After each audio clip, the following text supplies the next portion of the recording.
Hi పిల్లలు, ఎలా ఉన్నారు? ఈరోజు మనం విజయ్ అడ్వెంచర్ బిగిన్స్ అనే సిరీస్లో సెకండ్ ఎపిసోడ్ చెప్పుకుందాం.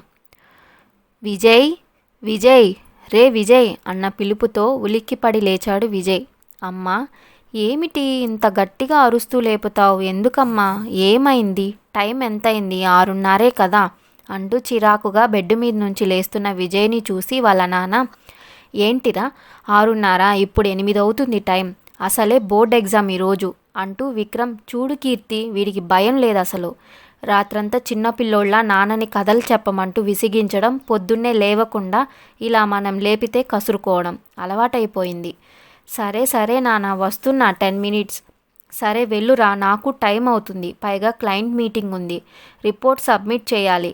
కమాన్ ఫాస్ట్ విజయ్ అంటున్న విక్రమ్ని చూసి, నాకు క్లయింట్ మీటింగ్ ఉంది, కొత్త ఆర్డర్ వస్తుంది, ఈరోజు ఫ్యాబ్రిక్ చెకింగ్ ఉంది అన్న కీర్తితో, కంగ్రాచులేషన్స్ మామ్ అంటూ టై సరి చేసుకుంటున్నాడు Vijay. Oh that's great Keerthi, congratulations అన్నాడు విక్రమ్. ఏంటిరా అంత ఫాస్ట్గా వచ్చావు? అమ్మా, త్వరగా టిఫిన్ పెట్టు అంటున్న విజయ్కి టిఫిన్ ప్లేట్ ఇచ్చి ఆఫ్టర్నూన్ లంచ్ బాక్స్ కూడా ఇచ్చేసింది కీర్తి. విజయ్ టిఫిన్ తింటున్న మనసు మొత్తం తాతయ్య నిన్న నైట్ పడిన టెన్షన్ గురించే ఆలోచన. అమ్మా చెప్పు విజయ్, తాతయ్య ఎక్కడా? తాతయ్య రోజులాగానే మార్నింగ్ వాక్కి వెళ్ళారు. ఏమి, ఎందుకు? ఏదైనా పని ఉందా? లేదమ్మా అన్నాడు విజయ్.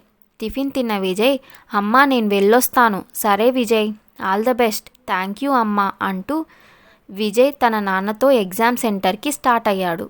అలా వెళ్తుండగా దారిలో, రే విజయ్, హా నాన్న, బాగా చదువుకున్నావా? చదువుకున్నాను నాన్న.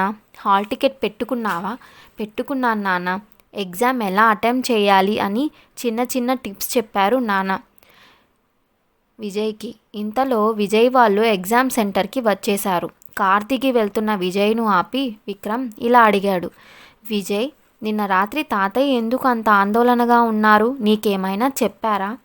లేదు నాన్న, కానీ నిన్న ఎవరో ఫోన్ చేశారు. వాళ్ళతో కూడా తాతయ్య అలాగే టెన్షన్గా మాట్లాడుతా మమ్మల్ని రూమ్కి వెళ్ళమన్నారు. సరే, ఎవరు ఫోన్ చేసింది? తెలియదు నాన్న. సరే, నువ్వు వెళ్ళు, జాగ్రత్త, బాగా రాయి ఎగ్జామ్. అలాగే నాన్న, all the best. Thank you నాన్న. విజయ్ ఎగ్జామ్ సెంటర్లోకి వెళ్ళిపోయాడు.